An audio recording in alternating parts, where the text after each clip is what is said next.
First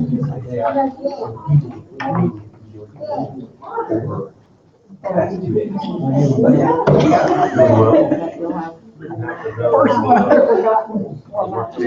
I said, no, you gotta get one. I can't believe it. I actually got one. You're really right now.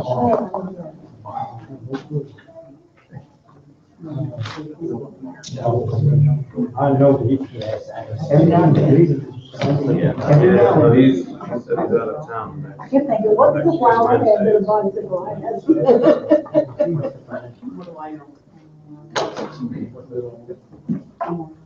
About to find out here.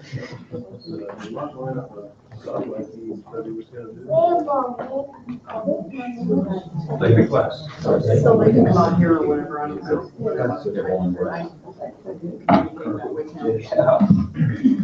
I forget. Start.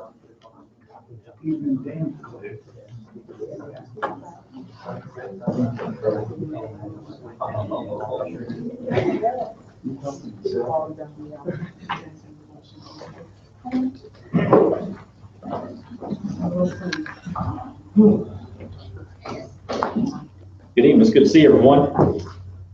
See, we'll turn around. I think we're supposed to songs of prayer first.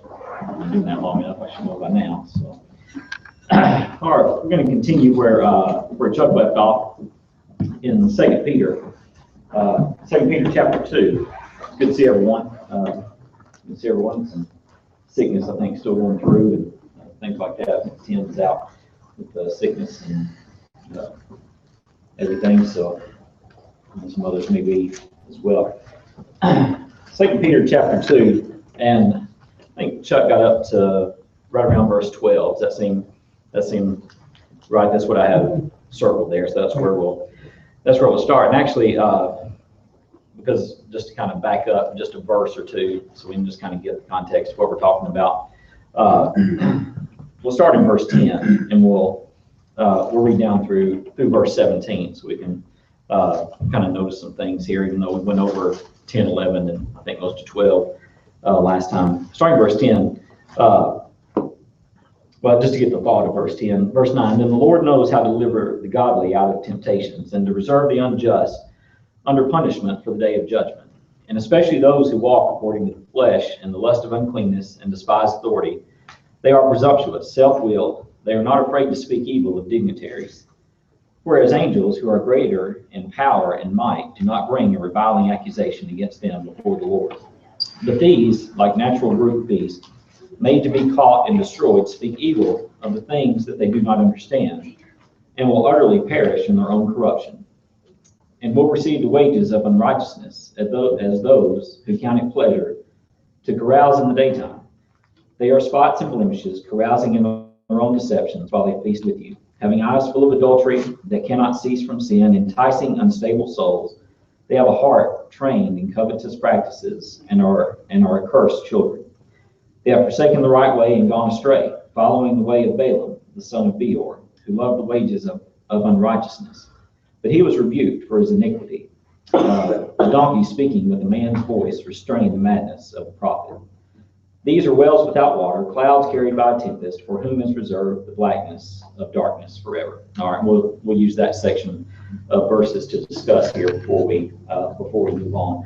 So, just kind of get an idea of what we talked about before. What was the warning here in chapter 2 that Peter's telling them that we're kind of getting up to? What should they expect to happen? What false teachers are going to come in, right? And do what? And false doctrine. And false doctrine is going to come in. Not only is that going to come in, what effect is it going to have on some of them? Do what? Yeah, they're gonna follow. So it's pretty sobering thing, for someone to stand up in front of you. If I were to stand up here and say, you know what, someone's going to come up here and preach false doctrine. Not only that, but some of you are going to go away with it and be led away with it and possibly lose your soul. It's pretty sobering. It's a pretty sobering thing to think about. So that's what this chapter is talking about here, as Peter is talking to them. But then what we get to specifically here is kind of how they will conduct themselves. how are they going to do it? What's going through their mind, and what sort of enticements, I guess might be the right word, will they use, in order to do that. We mentioned this last time a bit in the last or the middle part of verse 10, talking about despising those who would despise authority. That really speaks to false teachers, right? Because they have no use for authority. And really, if you think about authority just in general, whether you're talking about in the church, whether you're talking about in the workplace, or whether you're talking about in society, authority is the foundation of really order. And the opposite of that is obviously chaos. No one, if I don't respect authority, if I leave here and I'm driving down Van Road headed back, and I come up to that stop sign, I think, you know what? I don't need the stop sign, just blow through it, then, I have no respect for that. And obviously that can damage some other people's lives. I use that as kind of kind of an odd situation, but the same thing happens in the church. People despise authority, and not wanting to follow God's authority. And so Chuck touched on that last time, so we won't dwell on that. But that's how they're described, as despising authority. They're not afraid to speak evil of dignitaries, and talk about angels who are great in power, do not bring reviling accusations. I want to bring that up because later on, if I can remember it, I have a point toward the end, I think, that comes back around to them. But I think what it's referring to here, there might be some reference to they're making accusations against fallen angels, because it talks about that the angels don't even do those things against dignitaries, but without getting too lost in that. Starting in verse 12 then, but these, like natural brute beasts, made to be caught and destroyed, speak evil of things that they do not understand, and will utterly perish in their own destruction. Get the idea, if they're talking about angels, fallen angels, and these people speaking of things they don't understand, there was some sort of thing that we're not privy to on that. But verse 12, I think the bigger point, kind of an offshoot of that point, speak evil of things that they do not understand. You think of modern day example of where we might be accused of something like that? That's kind of a Chuck question, right? It's just like way open and everything. You just kind of have to, guess about, which way I'm pointing with that. But I think of, they speak evil of things that they do not understand. Oftentimes I find it amazing that, I think we would all agree that what the Bible teaches on abortion, that abortion is wrong. But yet, in society, if you go out and you stand up, and I'm not talking about people that picket or bomb abortion clinics or anything, but if you stand up and point that out, then what are you referred to as? A bigot. A bigot, what else? You hate women, Yeah. Things like that, which it just boggles my mind, because, you think, okay, here's a procedure that, that we all know takes place in an abortion, where a child is basically murdered. And we stand up and we say, you know what, I don't want that procedure to happen. I like for that child to live. And they say, well, that's evil. They're like, wait a minute, it's evil that, I want that practice to stop, so, things like that, yes. Well, they don't even think of the child as being conceived as being a child, because it's not Right. outside the womb, so therefore Right. it's nothing. Right, and the way that they try and justify that, certainly, and it's,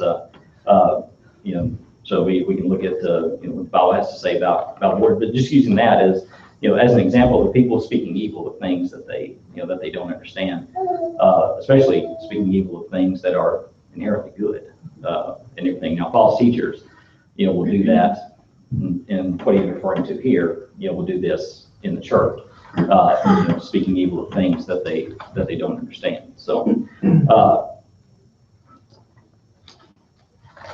it's interesting, the first part, it says, but these, like natural brute beasts, made to be caught and destroyed. What do you make of that,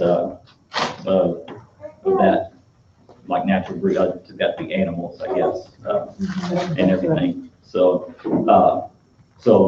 but he's referring to them as animals that are made to be caught. How do you figure that they would be like animals? Well, they have no regard for any other person, and they're just doing Right. what they want. Right. Animals, and I'm sure that there's examples of, animals maybe showing, compassion or something like that, but you know what?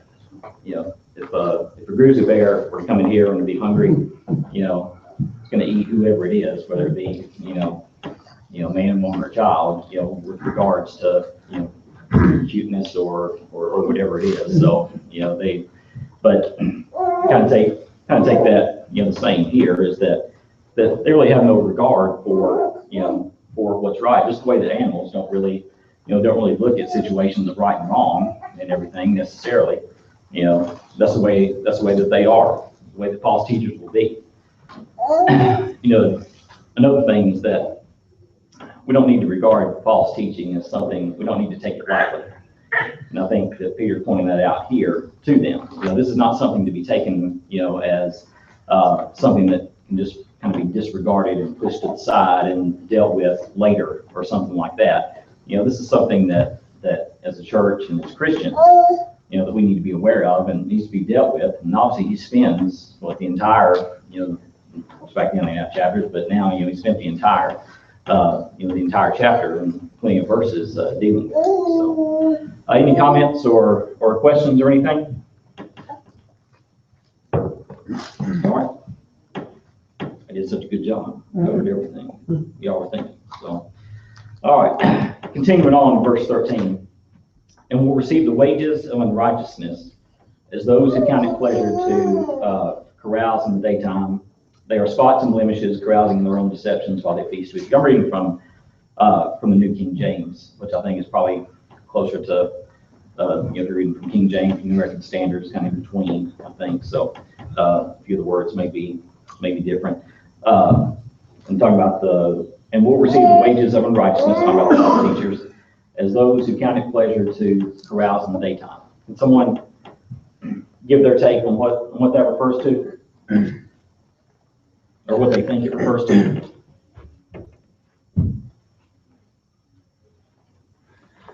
Or can you think of some other verses that talk about, some things? What do you think now carouse, I think other versions might use riot. Is that right? Or something like They that. don't even wait till night, they'll just do it whenever. Right. Usually, and it's not as though if you do something bad at night that it makes it okay No. or anything, but usually people that do things, break into homes or something like that, usually that's done at night, or some sort of evil is thought to be done at night. You remember Romans 13:13, let us behave properly as in the daytime, and kind of refers to things like that. But here it says that they really don't really care, that other people are seeing what they're doing. They're so brazen and bolden that what the last part says, spots and blemishes, carousing in their own deceptions while they feast with you, that they're going to do it in the daytime. They're going to do it right in front of you, while you're together. They have no qualms about doing that. And so, it shows that not only do they have bad intentions, but they're also bold in what they're going to do. They're not going to hide it, at night, where, they're not going to hide it away from you. It says they're going to do it in the daytime, meaning out in front of everyone. And then the last part of the verse says, while you're feasting, while you're eating together, while you're spending time together, they're going to be doing these things, to take advantage of you and certainly to lead you away. On a broader point, I think about Jeremiah 6:5, which is not necessarily talking about false teachers, but it talks about, remember, the people of Israel had lost the ability to blush in their sin, meaning that they were no longer ashamed to commit sin and, vile acts and things like that, in plain sight of everyone. Now, this is talking about false teachers, I understand that, but I think the point is maybe somewhat similar in that false teachers have no qualms about doing it right in front of everyone and being so bold as to do it, so that others so that right, they're very bold in what they do. So, Trey, do you have your hand up? No. Okay. So, I'm sure that was Lucinda popping up. That was your okay. Now, Al, you know Lucinda if you get it before we. So, all right. Any questions or comments or anything? All right. All right. We're going way too fast if I'm going to be the only one talking here. So, all right. Verse 14, having eyes full of adultery that they cannot cease from sin. This is still, he does a pretty good job of laying it bare about exactly about these false teachers and their and what their characteristics are. Having eyes full of adultery that cannot cease from sin, enticing unstable souls. They have a heart trained in covetous practices and are accursed children. Anything stand out to you personally in that verse? Yeah. Almost like they look for those who are weak to Right. really prey on. Right. Unstable souls. Right. And the point's been made here before. How do we keep from becoming unstable? Study. Yeah, we've got to study and we've got to be strong and grounded in the Word, because that's who they look for.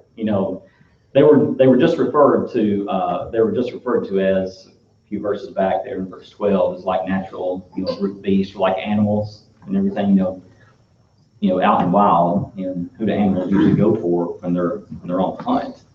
Are they going to go and waste their energy on the strongest, one? They're going to go for the weakest link there and go after that. I think the same holds true here. Enticing unstable souls. If we're not as grounded and we're not as knowledgeable as we should be, then we can easily be led astray. Yes. Or even the spiritual, because then they throw up things to entice. Like you Right. could have this if you do, Yeah. you follow. Right. You could have the money or a house, so we'll make sure you get it off. Exactly right. So, I had it written down here. I had it written down one of the things about the health and wealth, gospel, Joel Osteen, I think, comes to mind that if you obey God and you do what's right, then, you have all sorts of material, goods and blessings and things like that. So they would use that. They would use spiritual blessings, whatever it would be. They'll say whatever it is, pretty much, to get them to have someone turn. Last part of verse 14. Yeah. Tom. I think it's interesting how important it is for us to realize, and the point is trying to get across here, even to them at that time and for us today, that this isn't a pretty picture, Yeah. and how important it is for you to stand strong in the faith and to be, Yep. with your knowledge, and Yep. because these are the people that are after you, Yes. and it's not going to be very pleasant. And the point you brought up, it's no different today. It's easy to look at things and think, a long time ago, for false teachers to do things like that and everything. We shouldn't have to worry about false teachers, today doing that. We got to worry about it. Got to worry about it just as they need to be strong then. We got to be strong now, because false teachers have the same characteristics now, as they did back then. When some people, they look at, oh, well, you did, that was then, this is now, things changed and we've got to change things along with it. And it's like, well, you didn't think God didn't know what was going to happen today? Yeah, yeah. God knew, for what was going to happen. But yeah, whether Ecclesiastes, there's nothing new under the sun. So the circumstances might change as far as our surroundings, but the general characteristics are pretty much pretty much the same. Last part of verse 14 says they have a heart trained in covetous practices and are accursed children. The first part of that, they have a heart trained in covetous practices. Someone, what do you think that means? Trained in covetous practices. Do what? Greed. So, and covetous meaning obviously not only wanting what you have, but wanting ill will toward you. Something that's practiced. something that's practiced. We can talk about, someone that gets out and works hard at basketball or something and trains and becomes a good basketball player. They don't just roll out of bed one day and, they're really good at it. They train at it. The amazing part here is that it seems to indicate here that they trained their methods, of doing wrong and worked on them to become better and better, so that, the lesson to us, go back to talk about being unstable souls, we've really got to be on guard as much as possible, because they're not novices when it comes to this. You think about con men in general, when they first start out, they may not be very good, but they hone their skill. They understand what works. They might try something one time, it doesn't work. They adjust whatever their approach is and how they do it. And by the time at some point rolls around, they're very good at what they do. I'm not sure if it'd be an equal, it just popped in my head now. Think about some sort of a parallel. If you've ever heard someone, maybe like a person who's been swindled out of money by a con man or something like that, and they're so embarrassed because they think how stupid they were that they didn't see it, because they talked about how convincing the person was. Which makes perfect sense. Chuck said it before. No one's going to stand up here and say, I'm getting ready to present false doctrine to you. Choose. If you want to follow me, that's fine. They're going to make it sound like truth, and they're very good at it. And so we have to be good at rightly dividing the word to know that what's presented up here, whether it's me or Chuck, whoever, is the truth. So train covetous practices. So train, shows that they have put time and effort into it. The last part, and we'll use that, just remember the last part later, and our accursed children. Verse 15. Before we go, did I miss anyone? Want to make a comment or anything? All right. Time's moving slow. People need to talk. So, all right. They have forsaken the right way and gone astray, following the way of Balaam, the son of Beor, who loved the wages of unrighteousness. But he was rebuked for his iniquity. A donkey speaking with a man's voice restrained the madness of the prophet. The very last part of verse 14, it calls them accursed children. The very first part of 15 says they have forsaken the right way and gone astray. What can we infer from this verse about where false teachers arose from? That makes sense, right? It's another tough question. Where they used to be? Do what? They were living the truth at one time. They were living the truth at one time. Is that what you're going to say? Yeah. It points to that at one time they were Christians. It says you've forsaken the right way. That you're in verse 14, you are accursed children. When we get to the end of the chapter, it talks about how they escaped the pollution of the world, then turn back. Dog turned back to his vomit. So it certainly seems to indicate that these are people who knew what was right, who were Christians, and who decided to go another way. That's what I was going to say. The word "they" there must be Christian, because they've forsaken the right way and gone astray. Yeah. In order to be a Christian, you have to be in the right way. You can't have ever been one, if you weren't. So it certainly seems to indicate that they were, which makes it sad, but at the same time, as Tony talked about a little bit in his comment, things happened back then and things happen today. There's been Christians, part of churches, who decided to move away from us and start their own movement. I don't know if you remember the Boston movement from so many years ago, and there's a somewhat of a new one now. Churches kind of meeting, just kind of a general community place and doing some other things that used to be community church, and doing things in different ways. Really not a lot different now. So yes. I think that the biggest danger that we have is the strength of a local church is in the pews. Right. In other words, if the people in the pews are not listening, that's what's being said. If they're sitting there when the preacher's up there preaching and whatnot, and they're thinking about, nowadays they're doing a little, tweet. And you have to listen to what's being said, because if you don't, then you're not going to educate that red flag to come up. Yeah. When that red flag comes up, you may not know exactly what was wrong, but you can go home and study. I'm going to restudy that. Right. And then you can find out. But if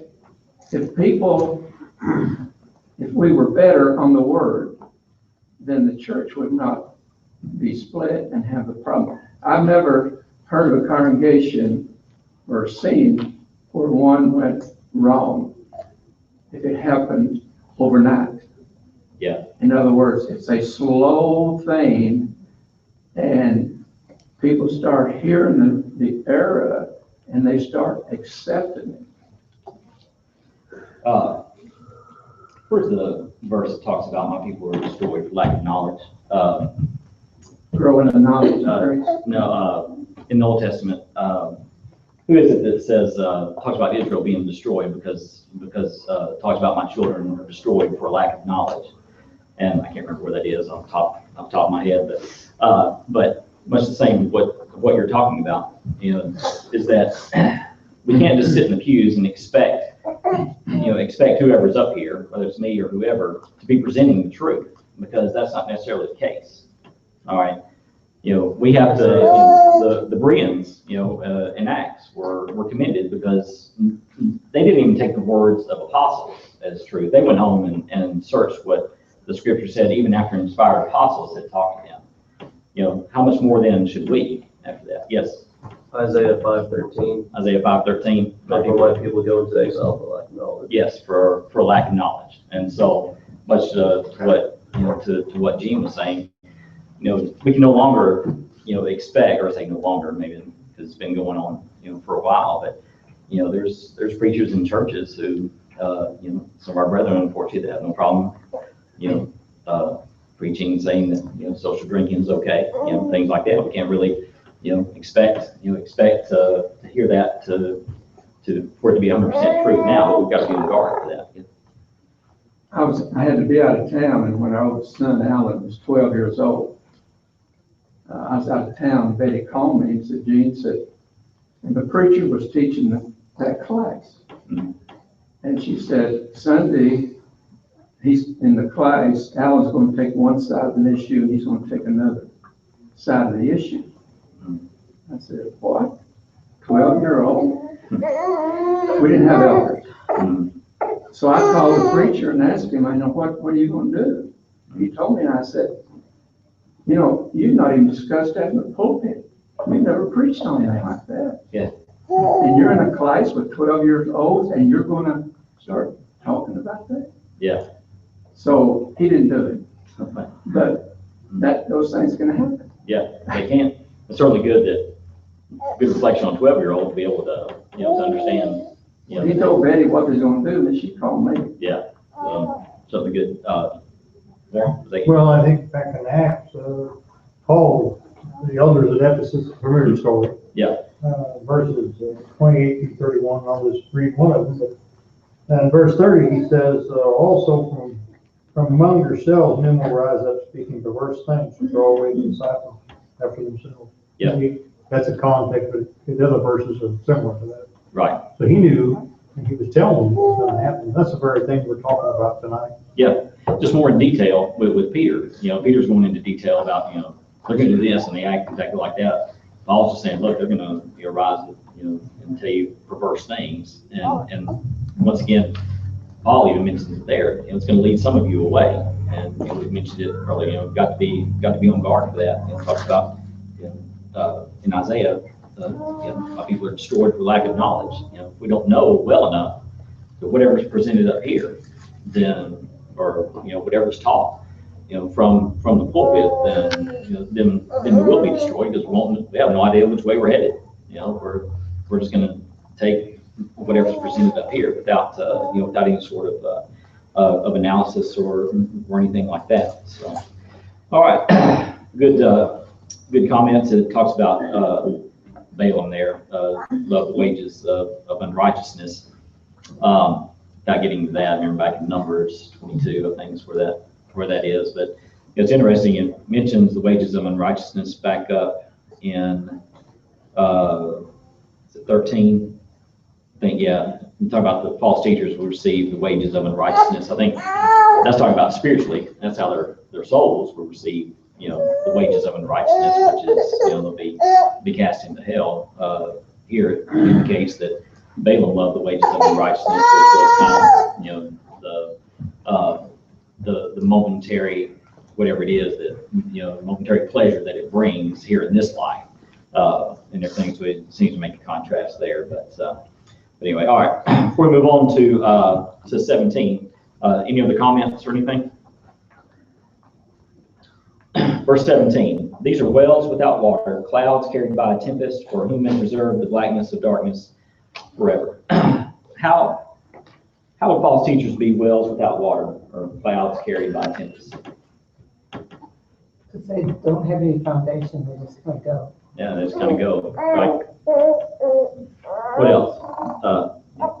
Kind of like all the fluff and none of the substance. It's like Yeah. like a lot of televangelists today. They'll tell you all the good, Yeah. squishy, easy to swallow parts of the gospel, but they leave out anything that really has any bearing on how you get to heaven. But when you get right down to it, there's nothing in just a few hours ago as we were getting ready for services, there was thunder and lightning and, stuff like that, and not a drop of rain, So, just, reminds me of, what they're talking about here, false teachers, promise you this, promise you that, promise you this, and then get right down to it, and what? Zip. So, tumble. You'll never have your thirst quenched. Right. It'll never be quenched, right?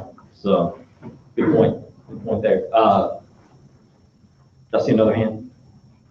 No? Okay, so, pretty much the same. Wells without water, you see a well, you expect, if you're thirsty or whatever, you see a well, you think, oh man, there's water here, but none there. So, much like the false teacher, and everything.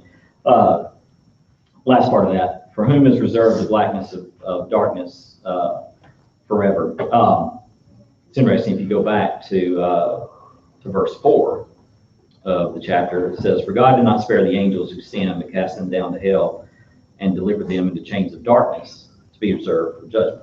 So, all right, so let's see if we can put this together. What was the end result of the angels who sinned or cast down? Where were they cast into? Darkness. All right. Verse 17, false teachers, what's going to be their end? Where are they going to be cast into? Back up in verses 10 through 12, it talks about they speak evil things of people that speak evil of things they do not understand, bringing reviling accusations, things like that. According to one of the commentaries on it, that was the dignitaries was about, can refer to fallen angels. The point was made, the interesting point was made, that these false teachers were so, zealous and over the top of what they're doing. Here they are making, reviling accusations toward these fallen angels somehow, but yet, what's the end of the fallen angels that they're making these accusations against? The very end that's going to be of the, that's going to be of them as well. Yeah. But and they talk about the angels don't even talk against Right. anybody. Right.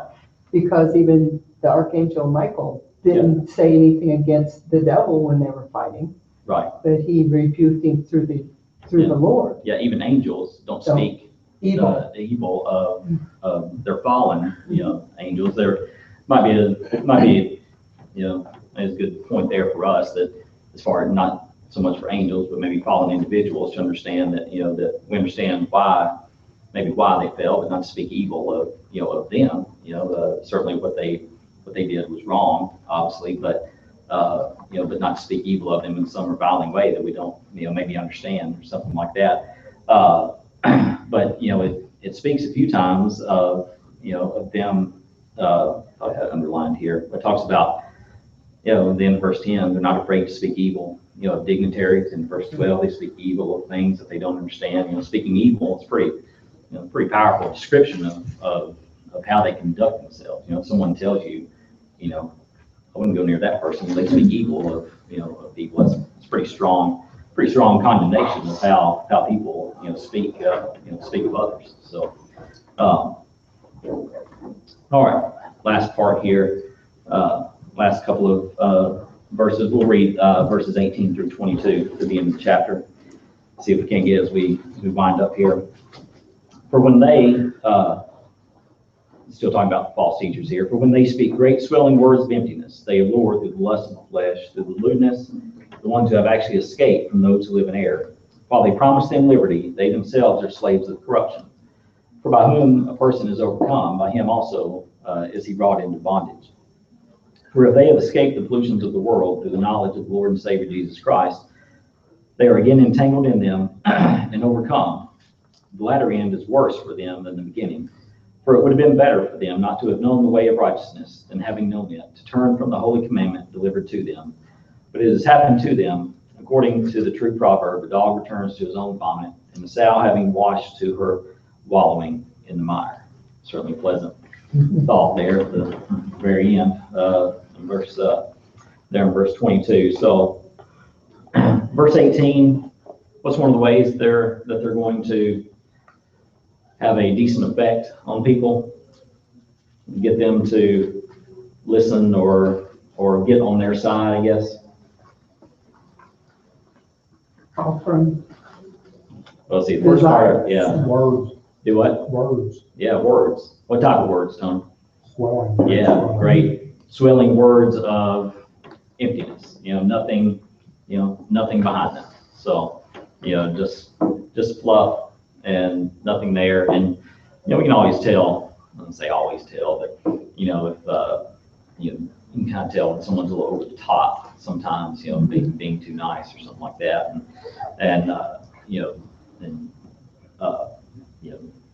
Nothing's wrong with anything with it, kind of like a used car salesman or something like that, and stuff. So no offense, Dave. So, but, just kind of fluff with really nothing behind it because they want something in the end. They're just saying what they have to say in order to get it. Yes, Dave. Be vain words. Vain words, right? Nothing behind them, right? So, good point. All right, and so they use the swelling words of emptiness. They allure through the lust of the flesh and through lewdness, the ones who've actually escaped from those who live in error. So they use they use empty promises or empty words just to get what they want. They allure through the lust of the flesh. What Galatians 5:19, lists the what the works of the flesh and everything. So they allure, through that and through lewdness. How do you think they could accomplish that? Yeah. Take a survey. If we go to church here, what would you like to have? Yeah. To get you to attend. Right. What would be the end result, and what would you like to see as the end result, and whatever means that we have to do that, then what would it be? What would you like in order to do that? And so there's the allure, right there. Yes. We actually had that happen in our neighborhood Really? before this, one of the Latter-day Saints is the one that went up. And I don't know if that was the one or there's another one, but they had asked questions, what kind of church do you want? Yeah. Yeah. I'm just looking at John here talking about John, the 3rd chapter about Diotrephes. He was Right. said that he has the preeminence among them, received that he didn't want to receive. Yeah. But then it goes on to 10th verse, what he was doing. Mm-hmm.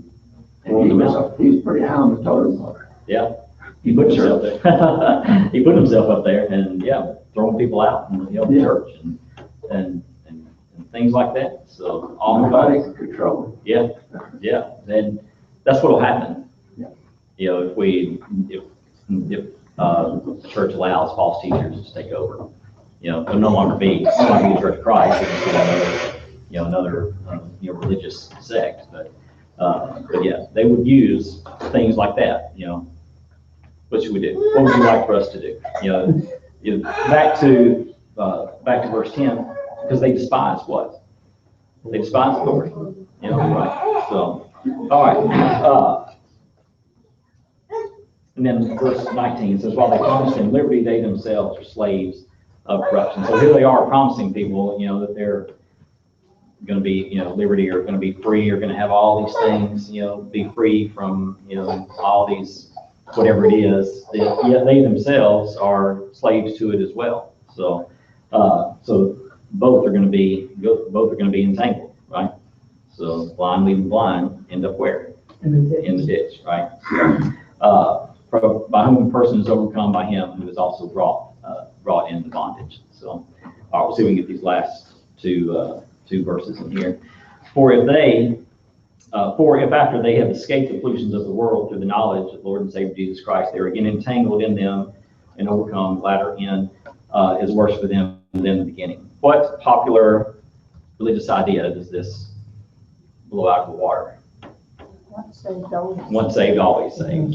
You know, if you are, it pretty obviously says here that, or pretty plainly says here that, you know, that there are people who were, you know, once doing what was right, they were led astray, and that they were overcome and entangled, and then, you know, go back into the world. And not only that, but the very last part of this says the latter end is worse for them than the beginning, for it would have been better for them not to have known the way of righteousness than having known it, to turn from the holy commandment delivered to them. Why do you think that is? That it's better not to have known than to have known? Because, well, the way that I always thought of this when I've read this verse is I always think of Lazarus and the rich man, and that the rich man is completely aware of who he was, and not only who he was, but who Lazarus is. Right. And so if he has that kind of understanding, a person that was once saved knows they could have been someplace else. And how horrible would that be? Right. It would be better to have never known. To have never known the blessings that Yes. you would have had, That's as opposed to not knowing. You know, right. you know, people say, you know, Mike, you know, do you miss living in a $10 million mansion overlooking the ocean? You're like, well, no, because I never have. Yeah. No, I don't miss it at all, because I never have, you know, never have had it, you know. Right. But, you know, in a much grander scale, what Trey pointed out, and much more important, our spiritual lives, you know, we now know the blessings of, and the glory that awaits when we do right. And if we turn from that and we end up on the side of the rich man there in Hades, then, you know, then we'll know it would have been better not to have known all the great things, you know, that would have awaited us on the other side. And then verse 22, but it has happened to them, according to the true proverb, a dog returns to his own vomit and salve and wash. It's kind of read the rest of that, but, you know, kind of the disgusting picture of what it's like, you know, to leave the world, but then to turn back to it. You know, the world here and the things in the world are being referred to as what? Vomit. So, you know, and, you know, it's really what it is. Now, Satan can dress it up very nice where it doesn't look like that, you know, and everything, and he does a pretty effective job if we let him. But, you know, the picture is pretty clear here, you know, about the world and the things in the world not being very appealing. And, you know, we look at this and we're like, oh, man, that's just, you know, just turn your stomach to think about that. But once again, they refer to an animal, and how we're, you know, an animal here returning to its own vomit, how we're false teachers referred to back in verse 11 or 12, you know, as natural brute beasts, as animals. So anyway, all right, good class. Any comments or anything? So, all right, we'll pick up, Lord willing, with start of chapter 3 next Wednesday night.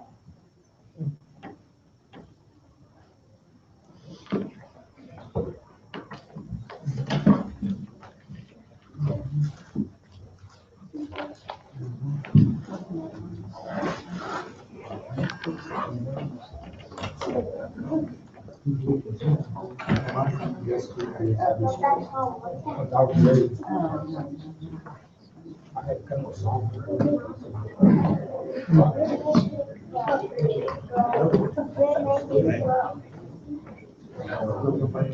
Yes, slave too.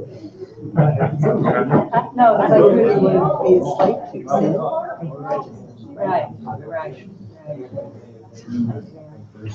I mean, you're a slave. Oh, yeah? So which one is better?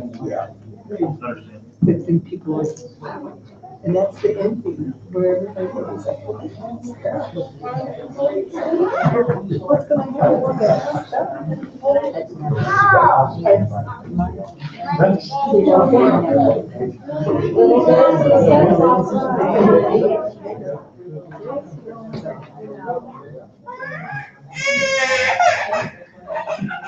They woke up with a Well, my favorite deal is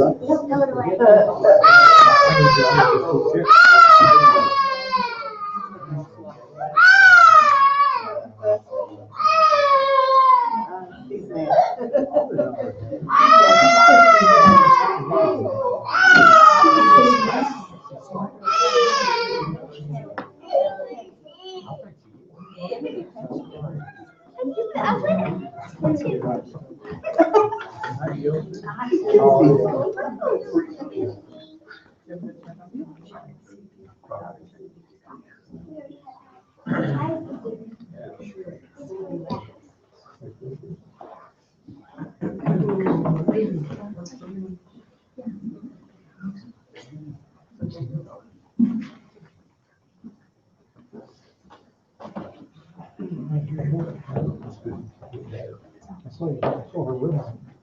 Take your marker and mark song number 50. Song number 50 will be our song of invitation after Dan's invitation. Once you mark that page, turn over to song number 743.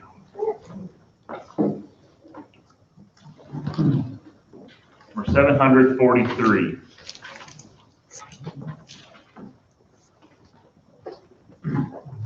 O land of rest for me, I silent will the moment come when I shall lay my armor and will in peace at home. Will work till Jesus comes, will work till Jesus comes, will work till Jesus comes and will be gathered home.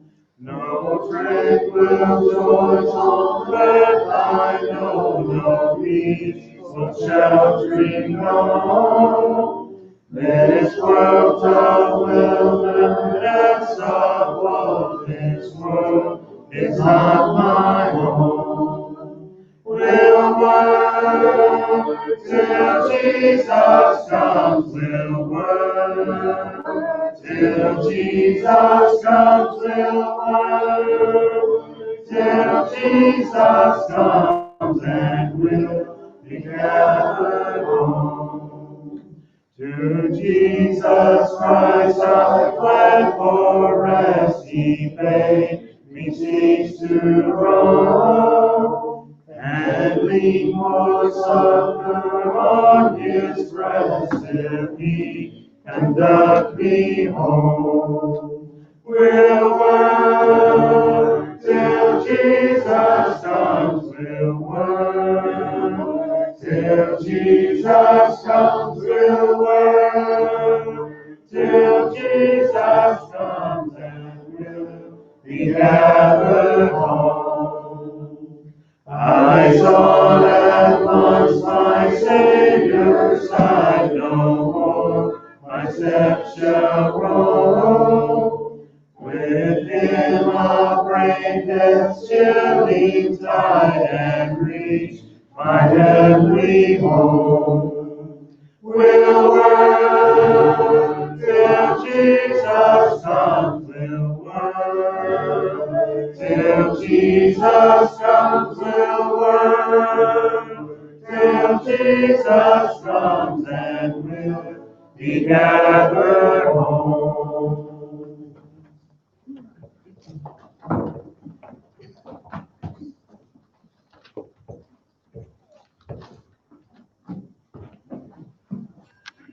Good evening. Just a couple of thoughts to ponder on before we break. Today this marks 7 months for Lucinda. It's been a trip. And yet, we're 7 months now. I'm not sure how I expected to feel at this point. But I can assure you that I don't know very much about being a parent. I feel like I'm getting surprised quite a bit still. I don't think that's going to change. I can't say this though about parenting. It's just that it makes you think very deeply about what you're teaching and what your example is, the kind of impact you're having, all that sort of stuff. And when you start thinking about those things, or at least for me, very quickly, it makes me aware of my limitations and my shortcomings. It gives you this desire to succeed in spite of them, really to succeed in spite of yourself. And you want this stuff not because it's going to reflect well on you, but rather because that's what's going to be best for your child. You want them to have a really strong foundation. You want them to have success in their life. Ultimately, you want them to have a positive impact on others as well. So what's interesting is that all these things I've said about parenting, I think we can find some good parallels when we are trying to teach the gospel to those who are in need of it. Take a look over in 1 Thessalonians. Paul has what I think is some phrasing that's not accidental. 1 Thessalonians, the 2nd chapter. I'll pick up the reading in verse 3.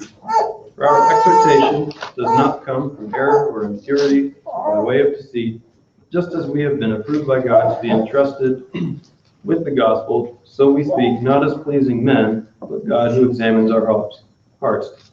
For we never came with flattering speech, as you know, nor a pretext for greed, God is witness, nor do we seek glory from men, either from you or from others, even though as apostles of Christ we might have asserted our authority. Verse 7. But we proved to be gentle among you, as a nursing mother tenderly cares for her own children. Having so fond an affection for you, we were well pleased to impart to you not only the gospel of God, but also our lives, because you had become very dear to us. So, did you notice in that, especially verse 7, Paul makes the comparison is made, this relationship that they were having as teachers to these people, similar to the sort of care that a mother might offer. And then Paul reinforces that idea, verse 8. He's talking about how they cared for them, not just for the sake of the gospel, but because in working with them, they had become very close to these people. Paul is he's doing this stuff. He's saying that he wants to ultimately he wants to be effective. He wants the teaching to be effective because he genuinely cares for them. We can continue that into verses 9 through 12. For you recall, brethren, our labor and hardship, our working night and day, so as to not be a burden to any of you, we proclaim to you the gospel of God. You are witnesses, and so is God, how devotedly and uprightly and blamelessly we behave toward you believers, just as you know how we were exhorting and encouraging and imploring each of you as a father would his own children, so that you would walk in a manner worthy of God who calls you into his own kingdom and glory. So we've referenced fathers now as well. And we're getting back to a lot of those same ideas. Paul is reiterating, he's working hard at this.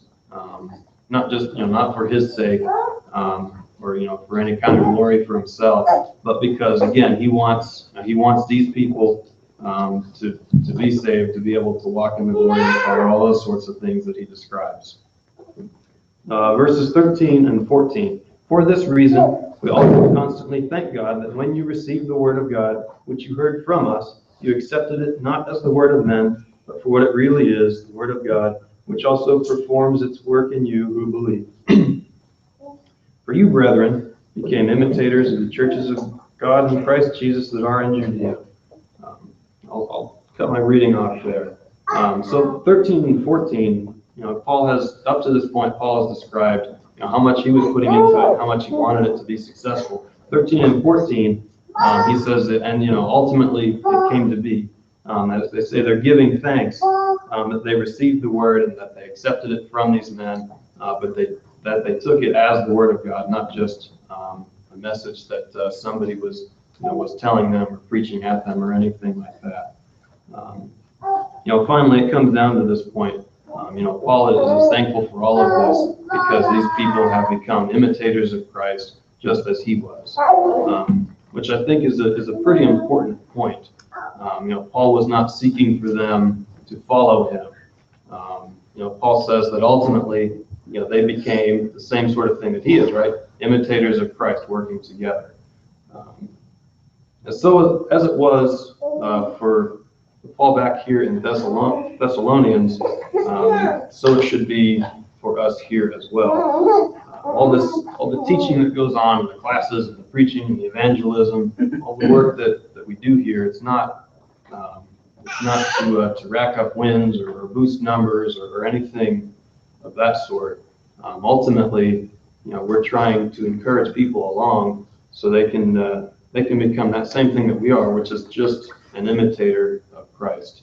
That's an opportunity that we have tonight. This is, it's a big thing to ask of a person. It's something that most of us here have at some point decided that we needed to do. But just as we have the example here in Thessalonians, after these people became imitators of Christ, they were not left on their own. We get a very clear picture of the care and concern that Paul continued to have for them. That's the whole point of this letter, is that he wanted to get back to them to continue that work.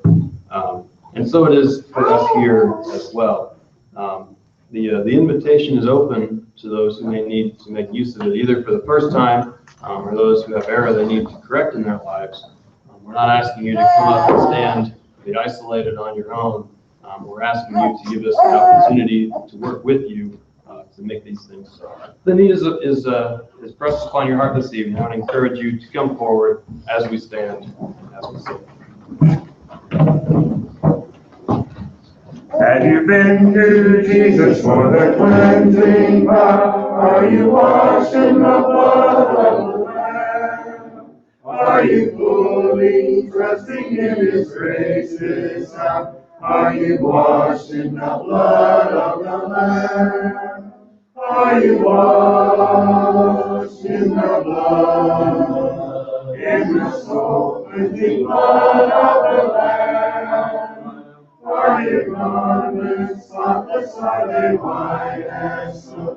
Are you washed in the blood of the Lamb? Are you walking daily by the Savior's side? Are you washed in the blood of the Lamb?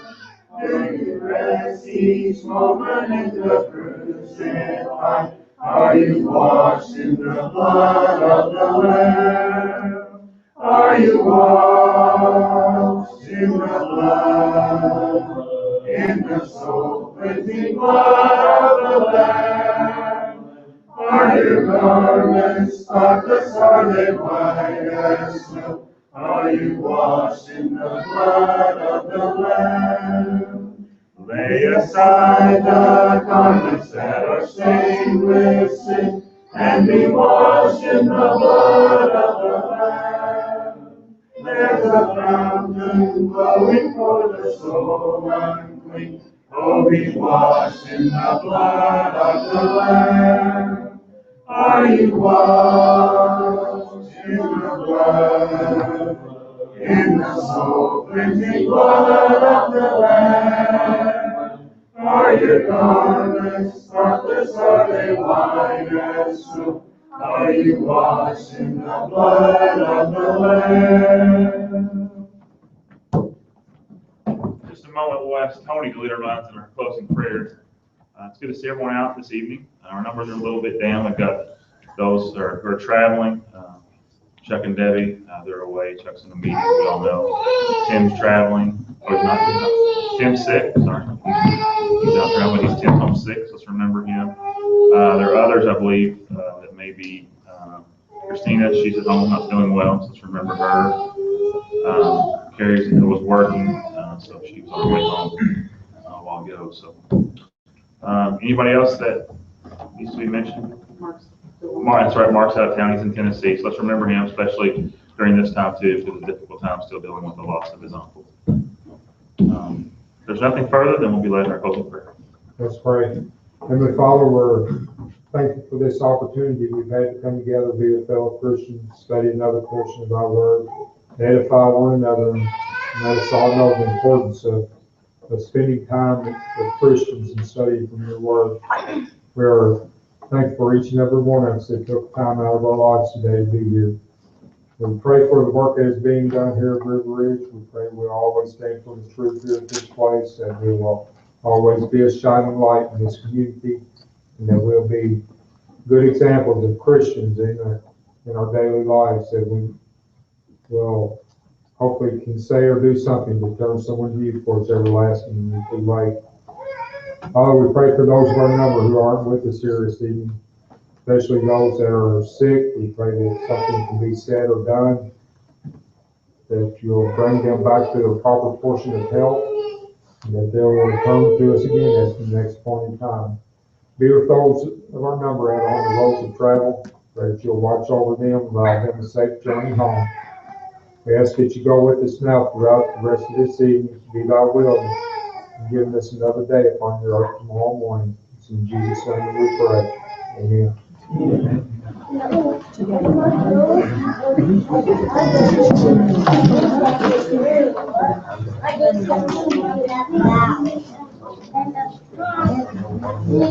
Right.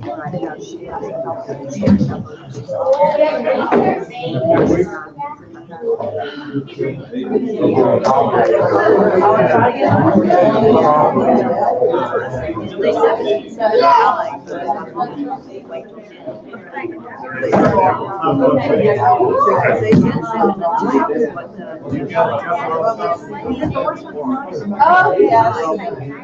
And then there's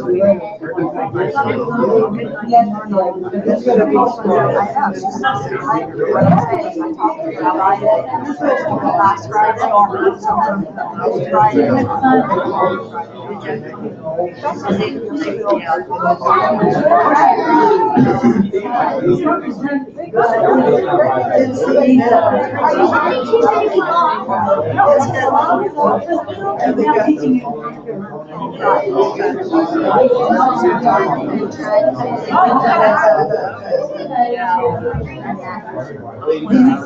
Friday.